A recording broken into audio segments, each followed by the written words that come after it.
Raritan River Road and a member of the Environmental and Open Space Committee. Mara Tippett is with Raritan Headwaters, and we conducted tests of 4 municipal properties and then my own property, because we don't have any properties, municipal properties, down by the South Bridge. So we wanted one property there to also be tested. Reach here into the microphone. Is this going further? No, it's hooked under the table. It's under the The table. wire's hooked under the table. Under your chair. So you gotta lift up the, oh, I thought you had to lift up the table. Yeah, thank you. To me, it looked like it's right under.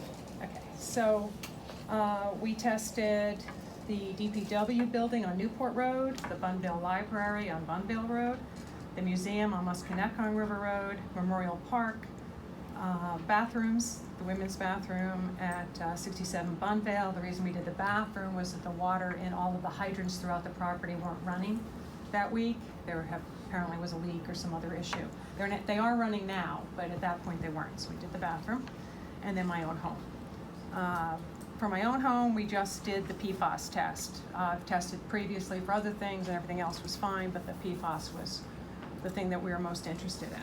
For those of us who aren't experts, PFAS, this is the That's first what we're gonna time get that into. test, you get, okay. Oh, yeah, that's why I brought an expert.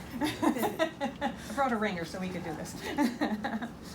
But, so the only, there were, overall, the water in the township is pretty good.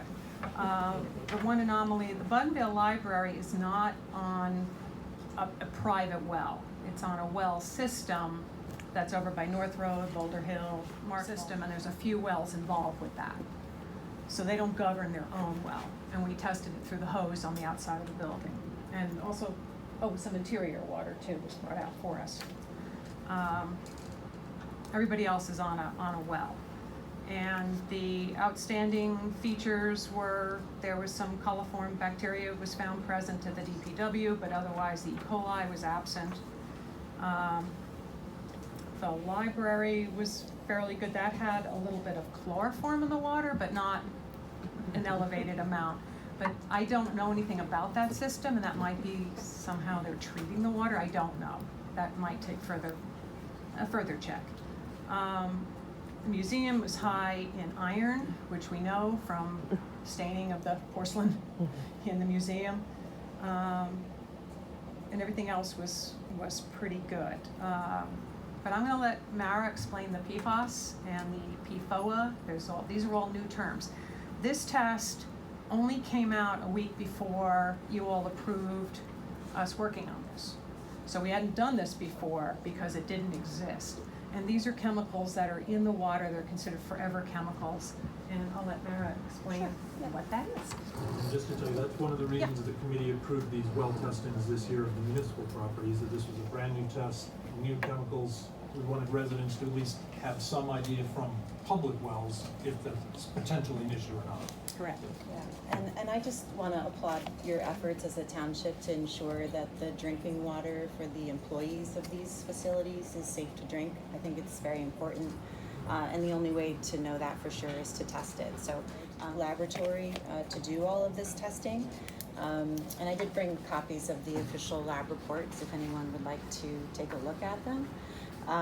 So yeah, all in all, the water looked good, and it's reassuring, I think, again, to the people who have to rely on this, not just the regular employees, but say the visitors of the library or the museum who may be drinking the water. So a couple of the issues that Kathy mentioned, they're minor. Some of them are just aesthetic, but pretty easy fixes to ensure that the water is both safe to drink and someone would want to drink it rather than perhaps purchasing bottled water or spending funds to get another supply. So Kathy mentioned at the DPW we did test for coliform bacteria and E. coli.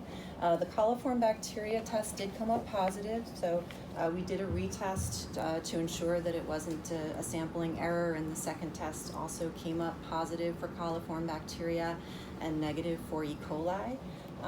The state and Hunterdon County Departments of Health recommend that wells contaminated with coliform bacteria be chlorinated, and then that well is retested to ensure that the issue was taken care of. And so that is the recommendation, standard recommendation for dealing with coliform bacteria presence in any well, private well or public water supply. There are methods to tackle that chlorination very affordably, with basically a gallon of household bleach that one of the DPW staff could probably manage very easily on their own, and I certainly could provide resources such as the Rutgers Cooperative Extension provides documents and how-to guides for tackling that process. The alternative would be to hire a well driller to do the chlorination or the shock for you. That's usually about a $300 or $400 job. So either way, it's not a very expensive fix. There are also relatively inexpensive filters to manage the more kind of aesthetic issues that came up at some of the other properties, like iron and manganese, which again are generally not considered a health concern, but do affect the aesthetic condition, water quality for drinking. The perfluoroalkyl compounds, or the PFAS, are really kind of what prompted this testing. They are considered still emerging contaminants, even though they have been around and used for decades. There are a lot of resources online and documentaries that have been made on PFAS. They're very widespread.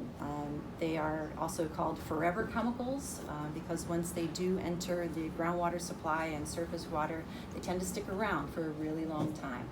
They do not degrade readily in the environment, and so they basically enter the environment and slowly spread out. The hotspots for PFAS, or perfluoroalkyl compounds, were identified mainly as firefighting training facilities or military bases because of their use in firefighting foams. But this stuff is basically everywhere. We all have it in our blood. It is in regular kind of household products, anything that has a water repellent characteristics, whether that's Scotchgard or Gore-Tex or what have you. The liners of fast food takeout containers. It's the most well known would be Teflon. So the Teflon chemicals is kind of what these compounds are known for. So part of this testing was to assess the level in general of PFAS in groundwater in the township, and at a couple of the properties, low levels of PFAS were detected. Below the New Jersey maximum contaminant levels, or the limits that New Jersey now has for the three most commonly occurring PFAS. So those are PFOA, PFOS, and PFNA. Let's see which one. The DPW, there was a non-detection, so no PFAS detected at the DPW well. Two of the PFAS, PFOS and PFOA, were detected at Bunvale Library at lower levels below the state standards. The museum had a low level of PFOA, and Memorial Park had a low level of PFOA as well. Kathy's well, which she tested on her own dollar, on her own dime, was not detected. So, again, all in all, it looks good. This is pretty consistent with what we've seen in other